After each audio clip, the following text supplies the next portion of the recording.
ఈ వీడియోలో ట్రంప్ గారి కంపు దీని గురించి మాట్లాడాలి. ఎందుకంటే చూడండి, ఇప్పుడు అమెరికా వాడు ఏం చేస్తున్నాడు, ఇప్పుడు స్ట్రెయిట్ ఆఫ్ హార్మాస్ అని అంటారు. ఇక్కడ 2 డెస్ట్రాయర్స్ను తీసుకొచ్చి డిప్లాయ్ చేశాడు.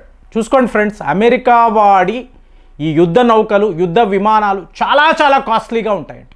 మీకు అలాంటిది ఇరాక్ వద్ద లిటరల్గా మీకు వాడి వార్ ప్లేన్స్, అలాగే ఇజ్రాయెల్కి అటువైపు బాంబర్స్, అంటే అరబ్ దేశాల చుట్టూర్తో కూడా వాడి దగ్గర ఎలాంటి మిలిటరీ బేసెస్ ఉన్నాయో అక్కడంతా కూడా హెవీ డిప్లాయ్మెంట్. ఏమిటి, ఇరాన్ నీ మీద దాడులు చేస్తాను, నీ మీద యుద్ధం చేస్తాను, 10 రోజులు నీకు గడువు ఇస్తున్నాను. దేనికిరా 10 రోజులు? ఈ గడువు దేనికి? ఎవడికి అర్థం కావడం లేదు. అసలు నువ్వు గడువు ఇవ్వడం ఏంటి, వాళ్ళు ఏం చెయ్యాలి, నువ్వు యుద్ధాన్ని ఎందుకు చేస్తున్నావు, ఎందుకు ఆపుతున్నావు, ఎప్పటికీ ట్రంప్ యొక్క మైండ్ అర్థం కావడం. ఇప్పుడు ఈ టైంలో ఇరాన్ యొక్క సుప్రీం లీడర్ చుట్టూర్తా యుద్ధ నౌకలను పెట్టేశాడండి. మన మీద ఎనీ టైం ఈ ట్రంప్ గాడు దాడి చెయ్యొచ్చు. మనము ఏం చెయ్యాలి అంటే, మీకు రష్యా నుంచి, చైనా నుంచి కుప్పలు తెప్పలుగా ఆయుధాలు వస్తున్నాయి. యాంటీ షిప్ మిసైల్స్ కూడా చైనా వాళ్ళు పంపడం మొదలుపెట్టేశారు. ఇప్పుడు పుతిన్ గారు తన శాటిలైట్ వ్యవస్థను పెట్టుకొని అమెరికా వాడి యొక్క వార్షిప్స్ ఎక్కడెక్కడ ఉన్నాయి, ఇరాన్ వాళ్ళు ఇప్పుడు ఏం చెయ్యాలి, ఈ ప్లానింగ్ ఆయన ఇస్తున్నాడు. ఇరాన్ వాళ్ళు ఏం చేశారు, వాళ్ళ సుప్రీం లీడర్ పర్మిషన్ తీసుకొని హైపర్సానిక్ మిసైల్స్ను తీసుకువచ్చి మోహరించారు. అంటే రష్యా వాళ్ళు ఇస్తున్న ఇన్పుట్స్ దాని ప్రకారము మీకు హైపర్సానిక్ క్షిపణులు పెట్టిన తరువాత చూడండి, మీకు యుఎస్ఎస్ జెరాల్డ్ ఫోర్డ్ అంటారు. ఇది ఏకంగా 13 బిలియన్ అమెరికన్ డాలర్స్ ఖర్చు పెట్టి నిర్మించిన ఒక అత్యుత్తమమైన యుద్ధ నౌకండి. అంటే ఇది ఒక నగరం మీకు, లేదా ఒక అతిపెద్ద హోటల్ అనుకోండి. మీకు పెద్ద రూమ్స్ ఉంటాయి, అలాగే లాంజ్ ఉంటుంది, మీకు క్యాంటీన్స్ ఉంటాయి, చాలా పెద్దది. ఇందులో ఎంతమంది ఉంటారో చెప్పమంటారా? 5,000 మంది సైనికులు ఉంటారు, అమెరికా సైనికులు ఉంటారు. 5,000 మంది ఒక షిప్లో. Can you imagine?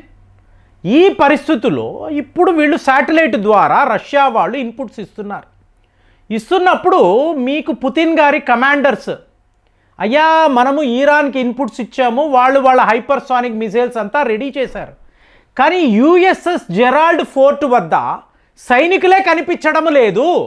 అక్కడ ఒకళ్ళు ఇక్కడ ఒకళ్ళు ఉన్నారు, వీళ్ళు పరమ దరిద్రమైన పనులు చేస్తున్నారు.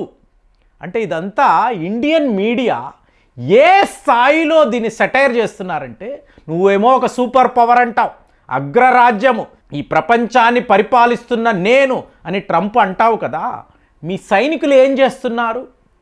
ఈ యుద్ధ నౌకల ఆ చివరి భాగానికి వెళ్ళడం అండి, వెళ్ళి అక్కడే సూసు చేయడం, బకెట్లు పట్టుకెళ్ళి దీనికి వెళ్ళడం, వెళ్ళి నీళ్లు పోసేయడం, సముద్రంలో కలిసిపోవడం.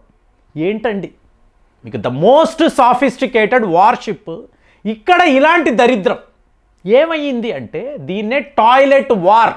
అంటే ట్రంప్ గారు ఇరాన్ యొక్క సుప్రీం లీడర్ని ఫ్లష్ అవుట్ చేయాలని అనుకుంటున్నారు, కానీ ఈయన వార్షిప్లో కంపు, ఇదే ట్రంప్ కంపు అని మాట్లాడాలి. ఏం జరుగుతుందంటే, మీకు ఇక్కడ టాయిలెట్స్ ఉంటాయి చూసారా, దగ్గర 650 టాయిలెట్స్ పనిచేయడం లేదండి. ఎలా ఉంటుంది కంపు, చూడండి ఎలా ఉంటుంది. మన వాళ్ళు ఇమాజిన్ కూడా చేయలేరు. మన వార్షిప్స్లో ఇలాంటి కండిషన్స్ ఉంటాయా? ఐఎన్ఎస్ విక్రాంత్లో టాయిలెట్స్ పనిచేయడం లేదు, మీరు విన్నారా ఎప్పుడైనా? ఎక్కడా వినరు. కానీ ఇక్కడ యుఎస్ఎస్ జెరాల్డ్ ఫోర్ట్లో మాత్రము ఇదే పరిస్థితి. మళ్ళీ అక్కడ దూరంగా యుఎస్ఎస్ లింకాన్ ఉందండి, లింకాన్ ఓడలో ఈ ప్రాబ్లం లేదు. ఇక్కడ మాత్రం 5,000 మంది. మరి ప్రతిరోజు మామూలుగానే వీళ్ళు శుభ్రంగా ఉండరు కదండి, వీళ్ళేం కడుక్కోరు కదా, తుడుచుకోవడమే కదా, స్నానాలు చెయ్యరు. అలాంటిది ఇప్పుడు వీళ్ళు టాయిలెట్స్కి వెళితే మీకు ఆ ప్లంబింగ్ వర్క్, అంటే రిపేర్లు, మెయింటెనెన్స్ అనేది ఈ షిప్లో లేనే లేదు. ఏంటంటే అలా ఉంటుందా? అమెరికా యొక్క నేవల్ షిప్లో ఈ పరిస్థితి. అంటే ఈ షిప్ను మీరు చూడాలి, పోయిన సంవత్సరము జూన్ నుంచి కూడా ఇది ఇలా తిరుగుతూనే ఉందండి. మీకు వెనుజులా యొక్క అధ్యక్షుడు వీళ్ళు అరెస్ట్ చేశారు చూసారా, బ్యాకప్కి మళ్ళీ ఈ షిప్నే వాడారు. అతన్ని ఎప్పుడైతే అరెస్ట్ చేసి అమెరికా తీసుకొచ్చారో, ఇమీడియట్గా వెనుజులా నుంచి అరేబియా సీకి రా, ఈరాన్తో మనం యుద్ధం చేయబోతున్నాం, మొత్తం అందరూ ఇటువైపు రండి అంటే పొలోమంటూ వచ్చారు. మీకు పోయిన జనవరి నుంచి కూడా వీళ్ళు అక్కడే గస్తీ కాస్తున్నారు. అంటే ఇప్పుడు ట్రంప్ గారిని చూసారనుకున్న హాయ్ పాప అంటూ వాళ్ళ అమ్మాయి వస్తుంది, హాయ్ బేటా అని ఈయన వెళ్తారు. అంటే మీకు టీవీ సీరియల్ సీన్స్ అంతా మీరు చూస్తారు. మరి ఇక్కడ ఉండే సైలర్స్ పరిస్థితి ఏంటండి? సంవత్సరానికి పైగా ఫ్యామిలీస్ని చూడలేదు. సో వాళ్ళతో ఒక 2 రోజులు మీకు ఒక మంచి టైం అనేది వీళ్ళు స్పెండ్ చేయలేకపోయారు. అలా షిప్పుల్లోనే ఉండి సీ సిక్నెస్ వచ్చేసింది. అలాంటిది వీళ్ళకి ఎక్కడా లేని కోపం ట్రంప్ మీద. ఇప్పుడు ఈ షిప్ని వెనక్కి తెచ్చి ఇంకో షిప్ని పంపించవచ్చు కదా, లేదు. వెనుజులా నుంచి Arabian sea, strait of Hormuz వద్ద తీసుకొచ్చి ఉంచండి, మనము ఈరాన్తో యుద్ధము చేయబోతున్నామని ట్రంప్ చెప్పడము, పొలోమంటూ వీళ్ళందరూ అక్కడికి రావడము, ఒక్కొక్కరికి జ్వరము, వాంతులు, మోషన్స్, టాయిలెట్కి వెళితే పరమ దరిద్రంగా ఉన్నాయి.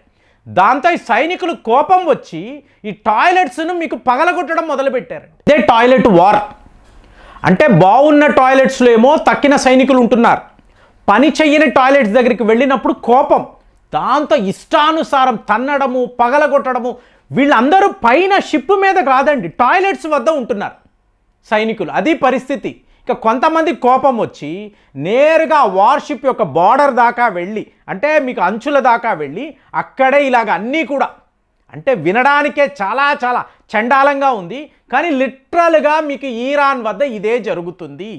పరిస్థితి ఏంటో చెప్పమంటారా?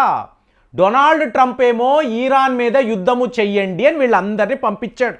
మీకు బాంబర్లు, షిప్పులు, విమానాలు సర్వము అక్కడ. అంటే ఒక లాంగ్ టర్మ్ యుద్ధము మేము చెయ్యబోతున్నాం అన్నట్టుగా అక్కడ సంకేతాలు. కానీ సైనికులు ఏమంటున్నారు? ఈరాన్ దయచేసి మా మీద దాడులు చెయ్యకండి బాబు, మీ హైపర్సానిక్ మిజైల్స్ మా మీద వాడకండి, మేము టయర్డ్ అయిపోయి ఉన్నాము, మా వల్ల కుదరడం లేదు, ప్రశాంతంగా టాయిలెట్కి వెళ్ళడానికి కూడా మాకు ఇక్కడ అవకాశాలు లేవు, ఇంత దారుణంగా మా యుద్ధ నౌక ఇలా ఉంది అని చెప్పి వీళ్ళు అడుగుతున్నారు. కానీ అక్కడ మీకు వాళ్ళ సుప్రీం లీడర్ అర్థం కాక, అమెరికా అగ్రరాజ్యము, సూపర్ పవర్, ఎలాంటి ఆయుధాలు, ఎలాంటి ఓడలు, ఇప్పుడు ఇక్కడ ఈ పరిస్థితి ఏమిటి? సో ఇప్పుడు ఈరాన్లో ఉండే ప్రో అమెరికన్స్ చాలామంది ఉంటారు, వాళ్ళు చాలా ర్యాలీస్ కూడా చేపట్టారు. వాళ్ళు ఏమంటున్నారు? అటాక్ చెయ్యి, పద మా ఈరాన్పై నువ్వు అటాక్ చెయ్యి, ఈ సుప్రీం లీడర్ ఉండకూడదు, కామాని అనేవాడు పారిపోవాలి, లేదా వీడిని లేపేయండి అని చెప్పి ఈరాన్లో ఒక వర్గం అడుగుతూ ఉంటే, మీకు అమెరికా సైలర్స్, ఈ షిప్పులో ఉండేవాళ్ళు, బాబు అలాంటిది ఏమీ చెయ్యకు, మమ్మల్ని విడిచిపెడితే మేము అమెరికా పారిపోతాము, మాకు ఈ యుద్ధాలే వద్దు అని చెప్పి వాళ్ళు చెప్తున్నారు. అంటే నువ్వు వైట్ హౌస్లో హ్యాపీగా కూర్చుంటావు, నీ ఫ్యామిలీతో ఫ్యామిలీ ఫోటోలు తీసుకుంటావు, అక్కడ సైలర్స్ 1 ఇయర్కు పైగా నానా కష్టాలు, సరిగ్గా బాత్రూమ్కి కూడా వెళ్ళలేని పరిస్థితిలో ఉన్నారు. అంటే అమెరికాలో, అది వాళ్ళ వార్షిప్లో ఇలాంటి ఒక టాయిలెట్ వార్ అని చెప్పి మన మీడియా మాట్లాడుతుందంటే మీకు ఎలా అనిపిస్తుంది? కామెంట్స్లో రాయండి. మళ్ళీ వచ్చే వీడియోలో కలుద్దాం. జై హింద్.